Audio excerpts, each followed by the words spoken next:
Hello world and welcome to Washington, D.C. Behind me we have the White House and the, I kid you not, 500,000 people who have showed up for the Women's March in D.C.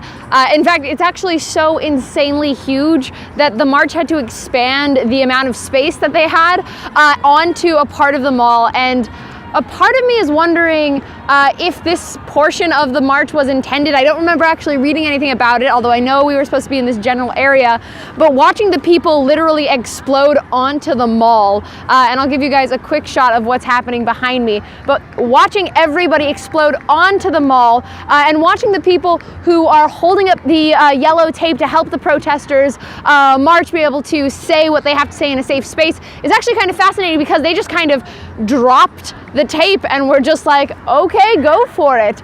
And suddenly people started walking onto the grass into the mall, and from what I can tell, people are starting to walk up towards the White House and sit and march and shout. My current understanding and the first impressions I have while I'm here is probably a few things. I think I expected, oh my God, those screams. I expected so many just adults, not even necessarily, oh, that's so inspiring to hear.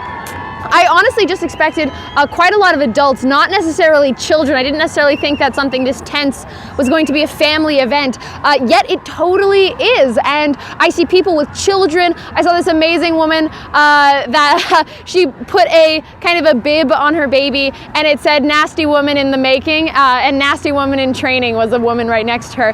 And so honestly, I think half of the photographs I've taken here so far are honestly just of these incredibly inspiring protesters and these incredibly creative signs, and a part of me wonders, where does that come from? And my hypothesis is because there are so many different ideas and thoughts in which people want to be able to contribute to so many issues that they feel this administration, both in campaigning and in picking the cabinet members of this administration, don't actually address. They feel like they have to speak up. So you see so many people. I mean, I'm looking right now, I see people talking about water issues, like clean water issues, women's rights issues, Black Lives Matter movement protesters, people talking about gun rights, saying no to a Muslim registry. There's this incredibly diverse crowd that never seems to end. Actually, here to give you guys another angle, this protest is so large, honestly, there's no place you can look in which there isn't a giant crowd of screaming people. I would pass these intersections and it looked like there were marches in and of their own rights down every street. It's apparently happening in, these marches have been in, if I remember correctly, the last time I checked, it was 616 different marches with 2 million people around the planet. Boston, last I checked, had 120,000 happening, protesting just in Boston. Apparently the ones in Los Angeles are also going crazy. Here we have 500,000, and oh, it is it is inspiring. Like, you can't help but want to cheer and chant.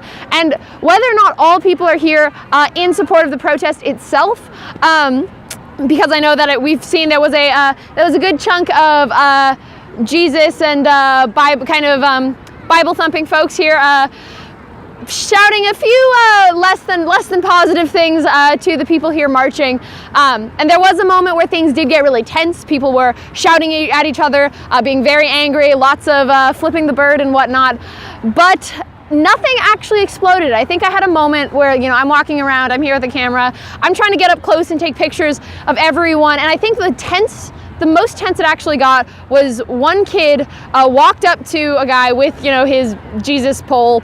That's not the right word for it, but kind of his sign, you know, quoting some verse from the Bible, and he just stood there and very solemnly stared into the man's eyes, and the man just solemnly stared back, and that went on for some 5 to 7 minutes, and I recorded a lot of it, and it was a very interesting moment in which I don't know what each of them were feeling. I think a big part of it was almost like that Martin Luther King kind of emotionality, where it's, I know I have this fierce feeling of wanting to, you know, combat this person, whether on a policy level or literally a physical level, but I will appeal to my better angels and I won't do that. Until then, ladies and gentlemen, there seems to be more screams coming. I need to go see what's happening. I hope all of you are safe. I hope all of you have a fantastic, fantastic Women's March Day. Hashtag Women's March for all of you watching around the world. Thank you so much for giving me the opportunity